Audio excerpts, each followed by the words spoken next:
Dashur miq, ju uroj një ditë super të bekuar dhe çdo e mirë që buron nga Zoti të jetë mbi ju dhe familjen tuaj. Sot do flas për Hirin, i cili e ndjek fajtoren, shenja që Zoti vendosi mbi Kainin. A dini që pas gjakut të derdhur në fush vjen fjala e drejtësisë? Zoti thot Kainit, tani ti je i mallkuar nga toka. Por historia nuk mbaron me mallkimin. Ai vazhdon me një akt të papritur, një shenjë mbrojtje që Zoti vendos mbi Kainin. Jo për ta shpallur të pafajshëm, por për ta ruajtur nga shkatërrimi dhe asgjësimi i plot. Në mes të gjykimit shfaqet Hiri.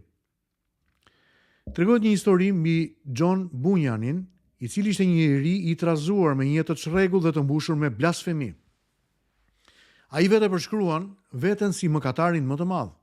Për shkak të predikimit të tij, ai kaloi vite në burgun e Bedfordit.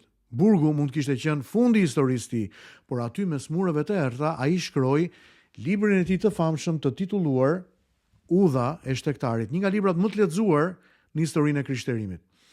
Ai nuk u shënua nga krimi si Kaini, por u shënua nga mëkati dhe dështimi personal. Dhe mbi atë histori, Zoti vendosi shenjën e Hirit të tij. Ne të ndaj shkurtimisht disa të vërteta. E para, drejtësia e Zotit nuk zhduket asnjëherë.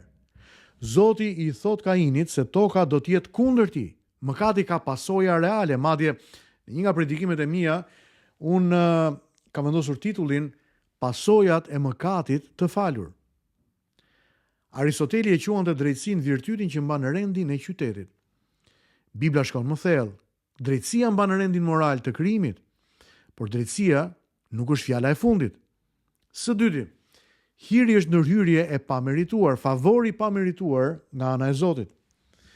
Kaini tani, pas vrasjes së vllajit, është i tmerruar nga frika e hakmarrjes. Zoti i jep mbrojtje. Blaise Pascali do të shkruante drejtësia pa mëshirë është tirani, ndërsa mëshira pa drejtësi është dobësi. Te Kaini tani shikojmë bashkëjetesën e të dyjave, edhe drejtësinë e Zotit, por edhe Hirin, favorin e pamerituar, mbrojtjen që Zoti jep Kainit. Së treti, shenja mbi Kainin ishte një kujtesë e dy fisht. Së pari kujtesë e fajit. Së dyti, kujtesë për mëshirën e Zotit.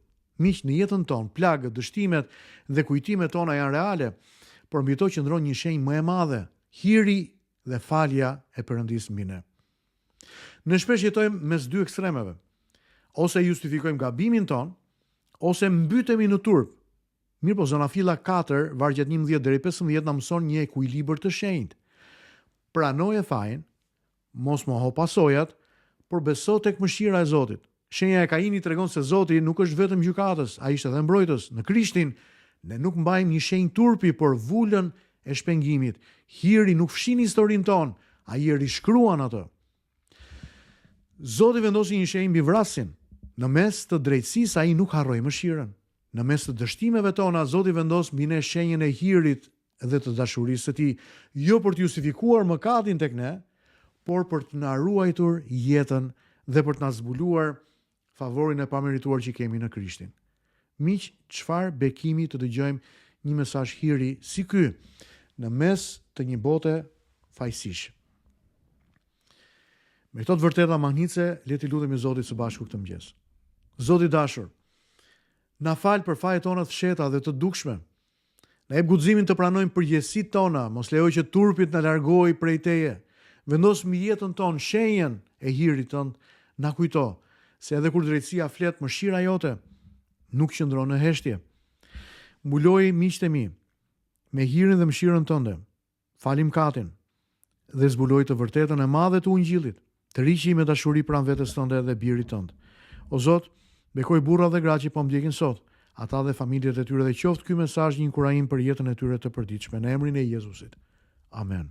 Miq të dashur, nëse ky meditimi këtij mëngjesi ishte bekim për ju, ju lutem ndajeni me miqtë tuaj, me të afërmit tuaj në rrjetet sociale, në mënyrë që të gjithë të mund të ekspozohemi nga kjo rreze, ndaj kësaj rreze prej nga ku marrim dritën. Zoti ju bekoft pafund ju dhe familjet tuaja. Mezi presi takoj sërish nesër.